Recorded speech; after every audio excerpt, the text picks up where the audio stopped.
Sì, vorrei chiedere proprio un parere, un'opinione riguardo a questo referendum che a parer mio è utilissimo, anche se così come è stata posta la domanda referendaria, in quanto viene citato solo il popolo sardo, ma non il territorio e non la sovranità. Quindi io temo che a livello pratico, poi concreto, possano essere notate queste pecche e possa essere bloccato.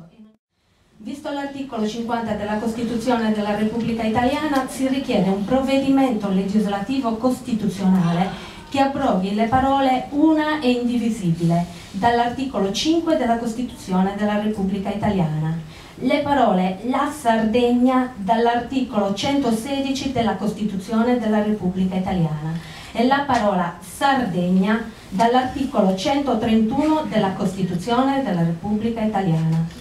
La motivazione è fondata sulla necessità che l'attuale Regione Sardegna divenga uno Stato indipendente che abbia la legislazione esclusiva nelle materie di cui al comma 2, lettere da A a S dell'articolo 117 della Costituzione della Repubblica Italiana. Il referendum sulla riduzione del numero dei consiglieri regionali. Quello che io temo è che possa essere ridotta la rappresentanza indipendentista in seno del Consiglio regionale. Partiamo dalla proposta del referendum per l'indipendenza lanciato da Dodore Meloni. Il tema è talmente importante che io avrei sinceramente, perché ne so pochissimo di questa faccenda, avrei gradito molto che questo tema fosse stato discusso in modo più ampio, dove ciascuno di noi si sarebbe dovuto esprimere in meglio dando il giusto supporto al progetto. È un progetto spaventosamente grande e c'è anche il rischio che possa non essere capito, che arrivi anche in un momento in cui si può ritorcere contro l'indipendentismo. Per cui io non ho avuto nessun confronto, non ho avuto la possibilità, avevo appreso la notizia dalla stampa di questo referendum e sinceramente mi crea forti preoccupazioni, proprio per l'effetto contrario che potrebbe avere in questo momento.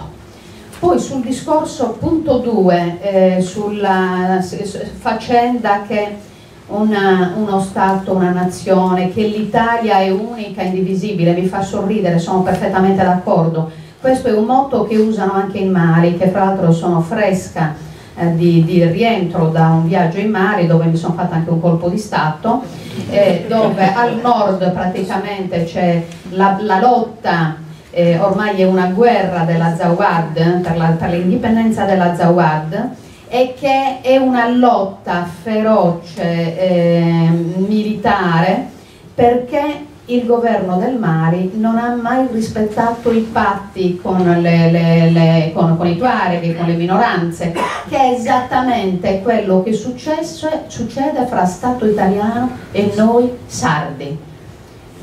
I patti vengono normalmente violati e qui potremmo aprire un grande dibattito sulla violazione dei patti in Sardegna, ma anche in Mali.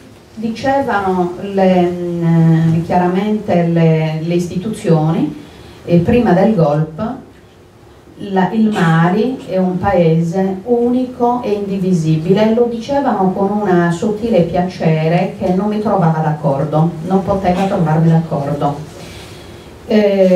Quindi l'unità d'Italia è nata per una coincidenza di fattori dove noi non c'entravamo nulla e devo dire mai fosse successo. Poi per quanto riguarda il referendum sulla riduzione del numero dei consiglieri, io ho fatto le battaglie in solitudine dentro il Consiglio regionale per cercare di aprire gli occhi agli altri colleghi miei sul fatto che non potevano superficialmente confondere i tagli alla democrazia per tagli ai costi. Io sono per aprirli i palazzi del potere. I palazzi del potere non devono avere un problema di limitazione numerica. I palazzi del potere devono essere aperti e devono essere in diretto e devono dare l'opportunità alla gente di poter relazionare costantemente. Paradossalmente, più consiglieri, più rappresentanti del popolo ci sono, meglio è. Il problema è che hanno tirato fuori la scusa del taglio del numero in un momento in cui invece bisognava toccare i soldi, i privilegi.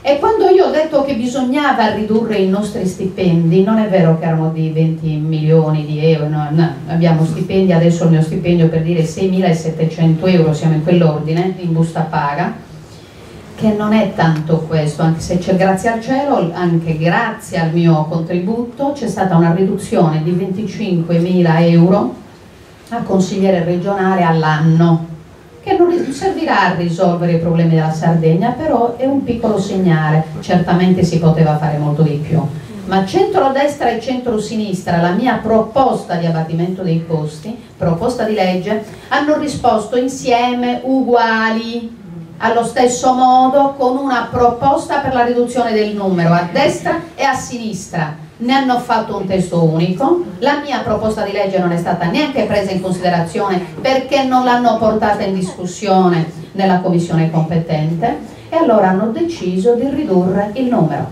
Che vuol dire?